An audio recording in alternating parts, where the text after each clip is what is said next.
don't care who you are, life is going to knock you down. Listen to me, many of you right now, life's got you up against the rope, and you got to do me a favor. Like, you can't give up. You can't give in. Pain is temporary. Pain is your friend. Pain is going to take you to the next level.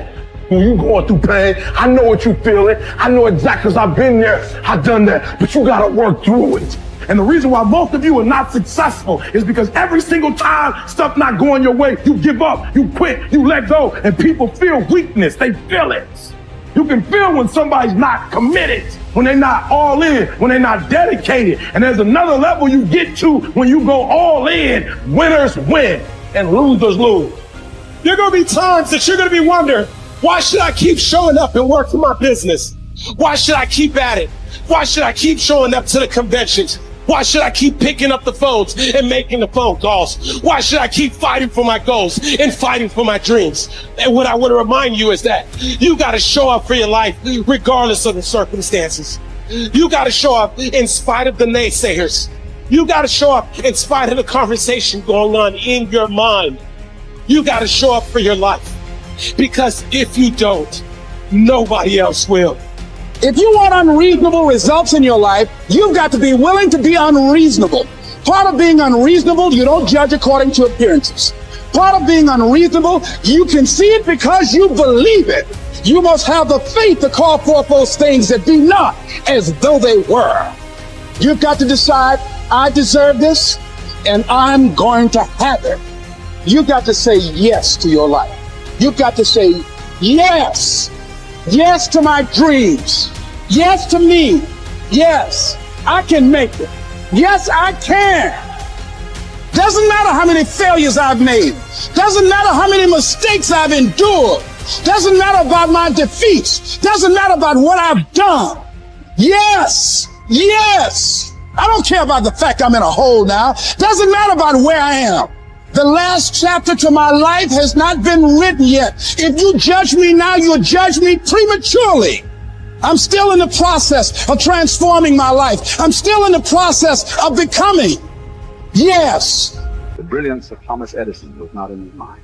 It was something much more ordinary and often much less respected. I've got no imagination, he once said. I never dream. I've created nothing. If you're someone who doesn't like Edison, you might think that this is Edison admitting to stealing his inventions from other, more brilliant inventors, like Nikola Tesla.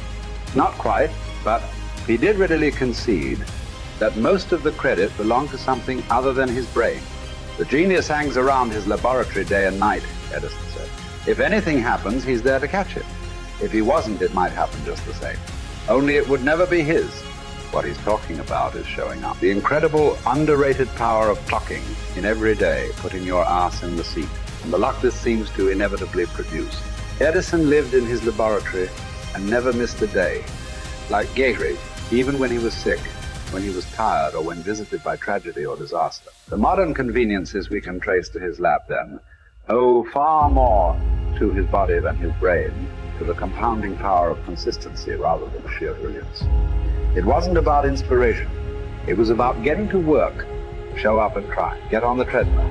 Pick up the violin. Script out some scenes. Reach out to some clients. Read some reports. Lift a couple weights. Jog 1 mile. Cross one thing off the to-do list. Chase down a lead. It doesn't matter what it is. All aspects of our life benefit from this circumscribed kind of discipline. As you do something every day, that is the important thing. Show up. When you're tired, when you don't have to, even if you have an excuse, even if you're busy, even if you won't get recognized for it, even if it's been kicking your ass lately, once something is done, you can build on it. Start it, momentum can grow. You can get lucky. Is this still hard? Yes, but the good news is that because it's hard, most people don't do it. They don't show up. They can't even do one tiny thing a day. So yes, you're alone out there on the track in the rain. You're the only one responding on Christmas. But having the lead is, by definition, a little lonely. This is also why it's quiet in the morning. You have the opportunities all to yourself. Don't worry about setting any records. Just report for duty. And here's the irony. This is also a way to break records. Consistency is a superpower. Day to day, willpower is incredibly rare. Lowell Gettrig was a solid position player and a good hitter. But his success really was rooted in the fact that he didn't miss many days of work. It's quite likely that had he continued at his normal pace and not been stricken with R's, that he would have put up career numbers that surpassed Babe Ruth. Gettrig wasn't just able to show up despite injury and fatigue.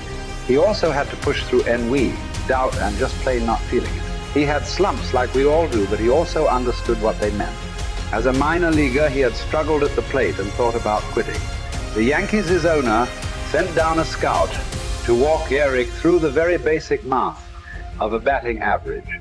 A good hitter hits 300, and hitting 350 is terrific. Hitting 400 is almost unheard of. What does that translate to? Missing on 6 tries out of 10. A hitter can also go days, weeks without touching the ball, told him. The most important thing a young ball player can learn is that he can't be good every day. You don't have to always be amazing. You do always have to show up. What matters is sticking around for the next at bat. The ability to do that, coupled with the ability to endure what John Steinbeck called dawdly days while writing East of Eden. Those days when everything seems out of whack and you're just not feeling it. When the distractions won't stop. Great, literally. You cannot be great without the self-discipline to do that. Day adds up. Each day adds up. But the numbers are only interesting if they accumulate in large quantities.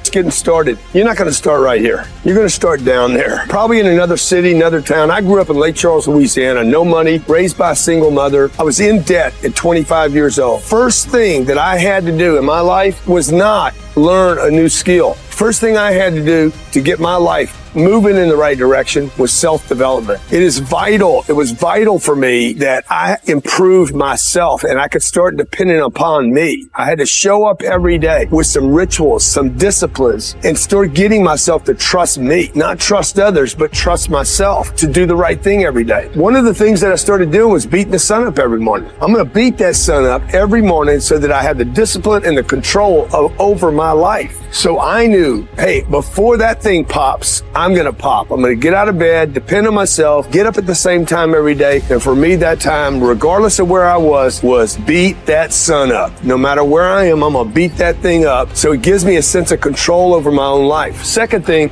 I had to start cleaning up my life and my friends and my environment. When I was younger, between 15 and 25, I was doing crazy stuff in my life. Wasting my weekends. I have the saying, weekends are for the weak. I was drinking, fooling around with a bunch of bad things, bad people. At 25 years old, I cleaned it all up. Quit going to those places. Quit hanging out with people that did not have ethics and discipline in their life. I wanted to build something in my life. I wanted to become someone. And to do that, to become someone in the eyes of the world, just beating that sun up every morning gives me the sense of accomplishment that I did what I said I was going to do, that I woke up when I said I would wake up, and I start building respect for myself, start believing in myself so that I can go out into the world. And maybe today when I go into this meeting that I'm dressed for, they'll believe in me as much as I believe in me, and that'll show up in a contract, a deal, maybe even some money.